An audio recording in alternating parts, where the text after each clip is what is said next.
안녕하세요. 행복하세요. 주님의 이름으로 축복합니다. 샬롬입니다. 옛날 아라비아 사막을 횡단하는 사람들은 길 안내인을 동반했습니다. 안내인 중에 한 사람들을 비둘기 사람이라고 불렀지요.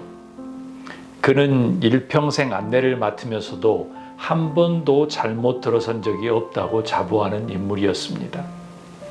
그러나 그에게는 아주 독특한 특징이 있었는데요.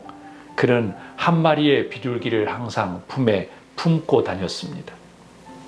이 비둘기의 다리 한쪽을 끈으로 묶은 후 그 끈을 자신의 팔에 묶었죠. 만약 길의 방향을 선택할 일이 생기면 비둘기를 공중으로 날게 합니다. 그러면 비둘기는 본능적으로 자신의 집을 향해서 날아갑니다. 그러면 그 안내인은 비둘기 다리에 묶인 끈을 따라 가면 되는 것이죠. 이처럼 비둘기는 주인을 어떤 실수 없이 착오 없이 인도하는 가이드, 내비게이션이 된 것이지요. 인생은 수많은 길들이 있습니다. 어떤 지역에 살 것인가, 어떤 사람을 만날 것인가, 공부는 어떻게 할 것인가, 어떤 비즈니스를 할 것인가, 또 어떤 종교를 선택해야 하는가, 어떤 것을 쇼핑해야 하고 쇼핑몰은 어디로 가야 하는가. 우리는 수많은 선택들 속에서 고민하며 결정해야 하는 그런 현재에 살고 있습니다.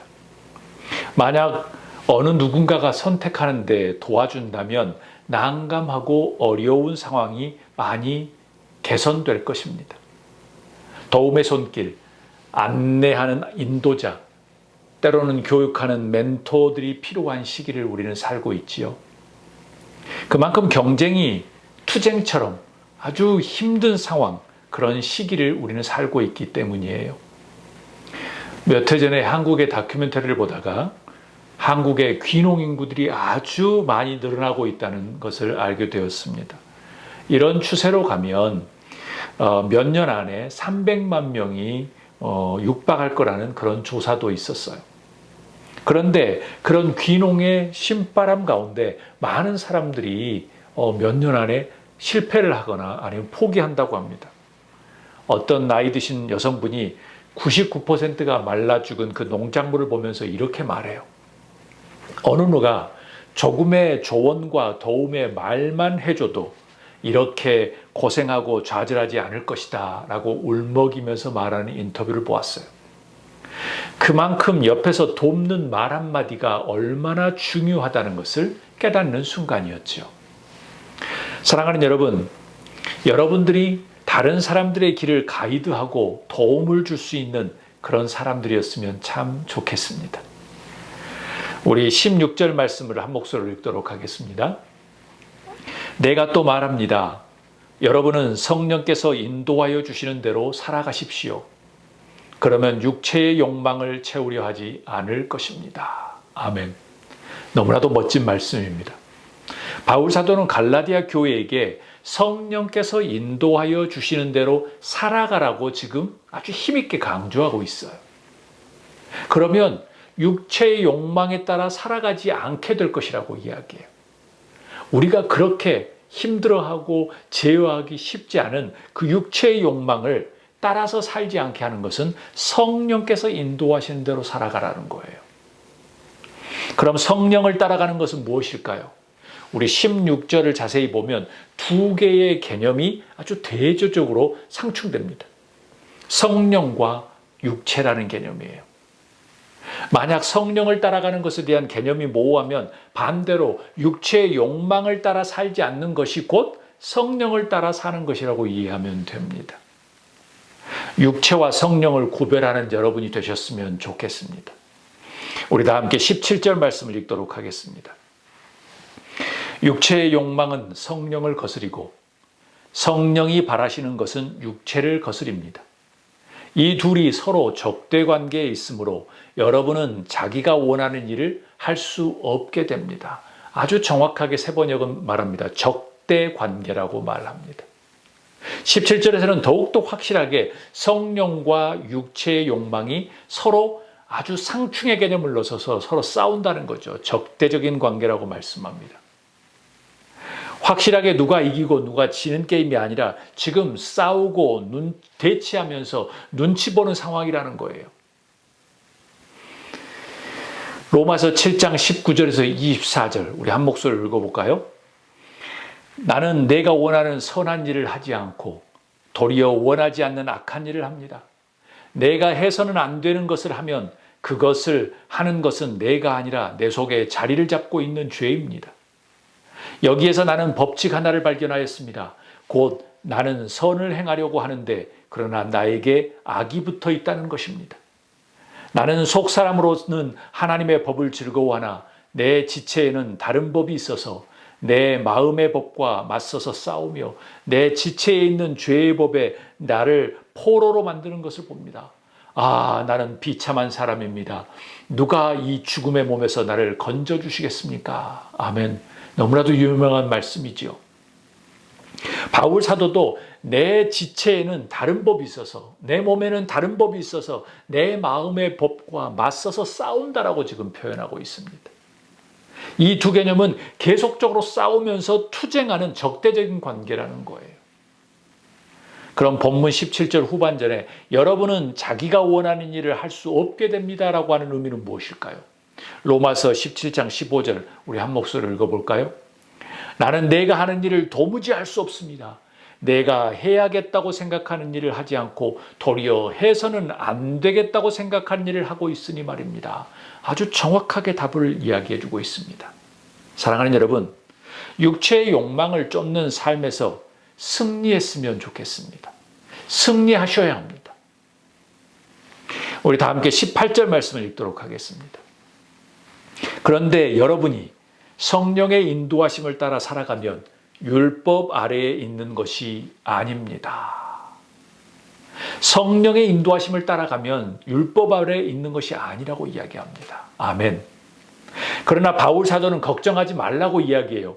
왜요? 답은 무엇일까요? 성령께서 인도해 주시는 것을 따르면 된다는 것이에요. 여러분, 성령을 따라갈 수 있기를 주의 이름으로 축복합니다.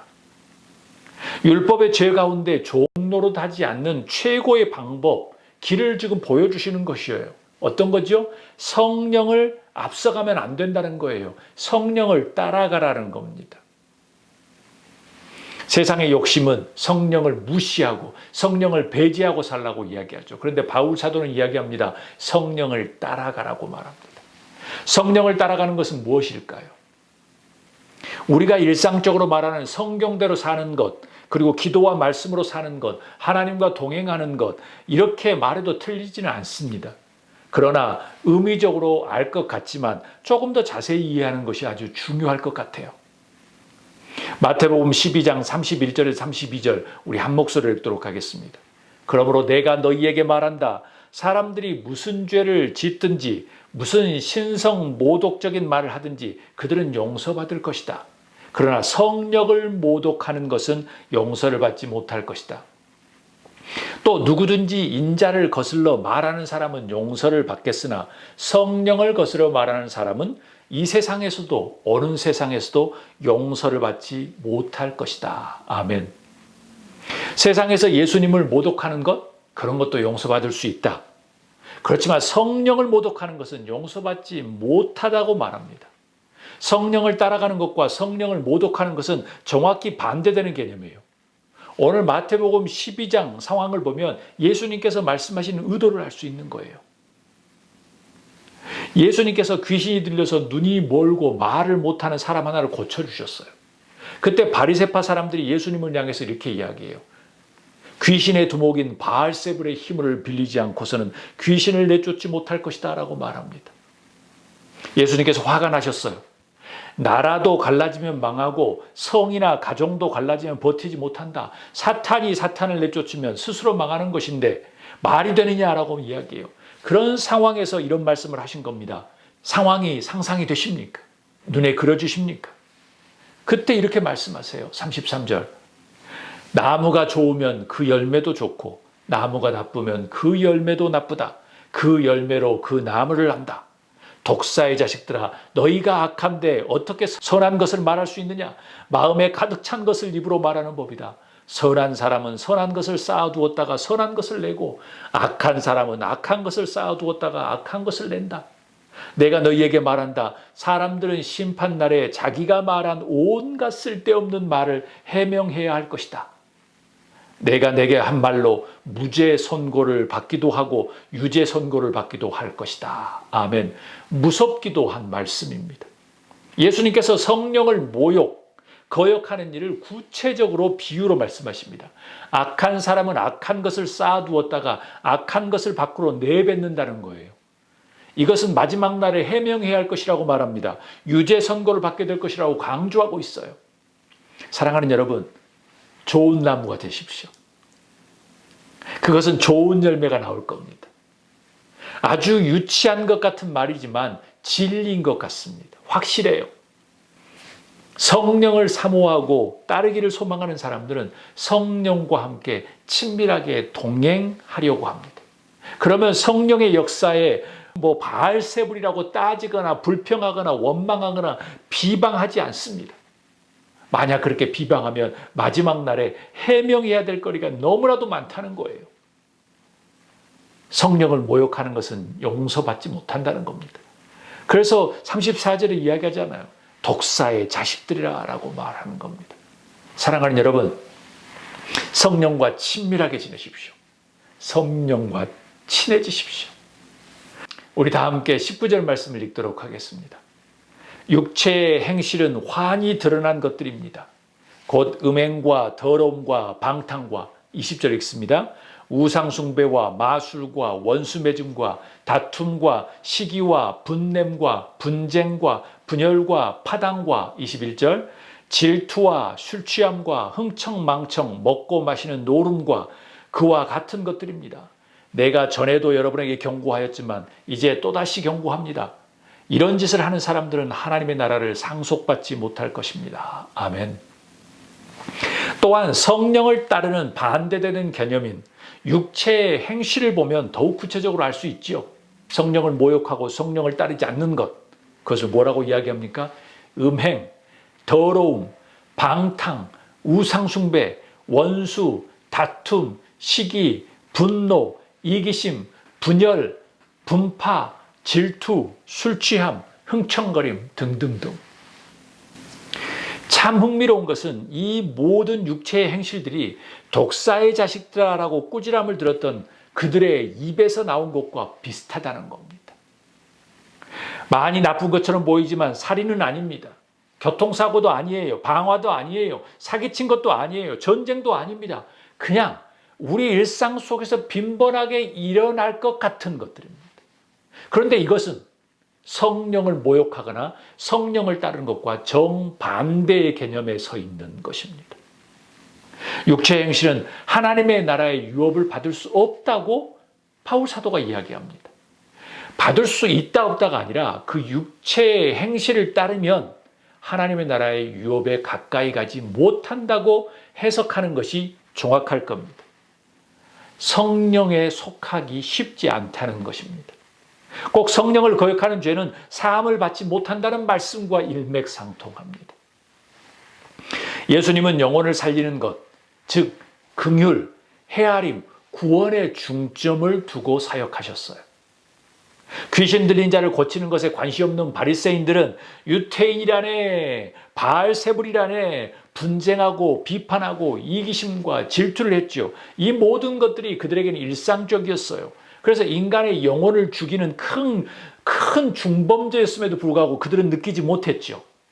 긍휼과 헤아림이 없음, 그들이 곧 성령의 역사를 거역하는 행동이었습니다. 성령은 사람을 살리고 위로하고 그들을 대변하고 보호하는 건데 그 바리새파 사람들의 유대인 사람들은 성령을 거역하는 것이었죠. 왜일까요? 회개하고 구원을 받게 하는 역할을 성령께서 하시는데 영혼을 죽이고 구원하는 사역에 태클을 걸고 있었기 때문입니다. 로마서 8장 2절 한 목소리 읽을까요? 그것은 그리스도 예수 안에서 생명을 누리게 하는 성령의 법이 당신을 죄와 죽음의 법에서 해방하여 주었기 때문입니다. 예수 그리스도의 생명을 누리게 하는 성령의 법, 곧 성령의 법은 예수 그리스도의 생명의 법입니다. 당신을 죄와 죽음의 법에서 해방시켜주는 겁니다. 그래서 성령을 거역하거나 성령과 반대인 육체의 일을 행하는 것은 곧 생명을 죽이는 것과 같은 것이죠. 그래서 예수님이 그 생명을 죽이는 그 바리새인들에게 독사의 자식들이라고 이야기한 겁니다. 요한복음 14장 16절 우리 한 목소리 읽을까요? 내가 아버지께 구하겠으니 그가 또 다른 보혜사를 너희에게 주사 영원토록 너희와 함께 있게 하시리니 저는 진리의 영이라. 세상은 능히 저를 받지 못하나니 이는 저를 보지도 못하고 알지도 못함이라. 그러나 너희는 저를 아나니 저는 너희와 함께 거하심이라. 아멘. 성령님은 그런 분이십니다. 세상은 능히 할 수 없다는 거예요. 그래서 세상의 방법대로 살아가면 성령과 멀어질 수밖에 없다는 겁니다. 교회 안에 있더라도 싸움하고 파당을 짓고 이기심과 질투와 욕을 하고 그런 세상의 육체 일을 하면 성령께서 없는 증거라는 거예요. 요한복음 16장 8절에서 10절 우리 한 목소리 읽겠습니다. 그 성령 그가 와서 죄에 대하여 의에 대하여 심판에 대하여 세상을 책망하리라. 죄에 대하여라 함은 저희가 나를 믿지 아니하며 의에 대하여라 함은 내가 아버지께로 가니 너희가 다시 나를 보지 못하며 심판에 대하여라 함은 이 세상의 임금이 심판을 받았음이니라. 아멘. 보혜사 파라클레토스 성령은 돕는 자입니다. 헬퍼입니다. 그리고 카운셀러 상담자입니다. 그리고 대변자 그리고 변호자 로이어라는 뜻을 가집니다. 성령과 동행하며 따라갈 수 있는 여러분이 되셨으면 좋겠습니다. 성령을 앞서거나 성령을 무디거나 성령의 감각이 없거나 성령을 아주 배제하고 멀리해서 세상의 일에 빠져 있지 않았으면 좋겠습니다. 인생의 지름길, 인생의 해답, 구원이 성령을 따라가야만 알 수 있는 것입니다. 말씀 마칩니다. 하나님께서는 우리에게 세계 최고의 아주 최상의 내비게이션을 선물로 주셨습니다. 성령님이십니다. 성령님을 신뢰하는 여러분이 되셨으면 좋겠습니다. 광활하고 끝이 안 보이고 정말 분간하기 힘든 인생 속에서 우리가 누구를 의지해야 할까요? 성령님입니다. 세상, 즉 육신의 일, 세상의 것, 세상의 많은 것들은 한계가 드러나기 쉽습니다. 경쟁에서 제 1등만 살아남지만 그 1등도 곧 있으면 바뀝니다. 세상을 창조하고 그 다음에 인간을 창조하신 창조주께서 길을 묻는 것은 훨씬 더 선명하고 특히 성령님의 인도하심을 기다리며 따르는 것은 더욱더 현명하고 행복하고 아주 중요합니다. 창조주 하나님께 길을 묻고 성령의 인도하심을 따라가는 여러분과 제가 될 수 있기를 주의 이름으로 축복합니다. 성령의 흐름, 성령이 가시는 성령의 사역을 막고 있는 사람이 되지 마십시오. 그 막는 것은 내가 성령을 막네라고 해서 막는 것이 아니라 성령께서 역사하시고 예수 그리스도의 구원을 통해서 구원받은 사람들을 실족하게 하는 것이 곧 성령을 거역하는 것입니다. 건강한 공동체를 위해서 성령이 막힘없이 흐르도록 그 성령의 역사의 다리와 통로가 되는 성령과 친밀한 자, 성령을 따르는 자, 성령의 사역자가 되어지기를 주의 이름으로 축복합니다. 여러분의 삶 안에 성령님의 역사하심, 성령님의 신뢰와 친밀함이 가득하기를 소망합니다. 아멘.